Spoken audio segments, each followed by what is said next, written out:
時嘅 movement 凳嚟嘅。咁佢有碌啦，可以方便咧喺屋企移動嘅。佢有個掣可以全部攞住佢啦，而且佢呢一個咧，亦都可以咧個腳踏自由咁樣調校角度，咁亦都可以背部，亦都可以咧挨後嘅，咁又可以方便翻用者去睇下邊個角度比較舒服啲。咁佢有個頭枕，而呢一個咧亦都可以咧唔要又得，或者去擺落去自由翻調校翻都可以嘅。除咗可以校，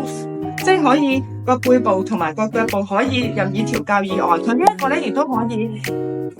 任意調校呢一個高度嘅，甚至都去將放低晒。咁當嗰個用者如果唔係咁方便行動嘅時候，咁佢就可以方便由呢一度直接由張床咁線落去呢一邊咁樣啦。而且佢仲有一個咧餐桌板嘅，咁樣插入去就好可以噶啦，好方便，咁又可以好美觀咁樣咯。咁佢方便佢喺上面食飯啦，或者睇書啊等等都可以嘅。呢個比利時嘅 Moment 凳，佢最主要嘅咧係因為人體工學設計，而佢呢一度咧個背部可以睇得到咧係完全咧貼住張凳，所以其實就會坐得好舒適嘅。頭枕咧亦都可以因應翻佢嗰個頭部嘅需要而調校佢個角度嘅。咁當佢起身嘅時候，因為佢呢一個位置好貼，所以當佢起身嘅時候，其實佢亦都可以好舒適咁樣起到身咯。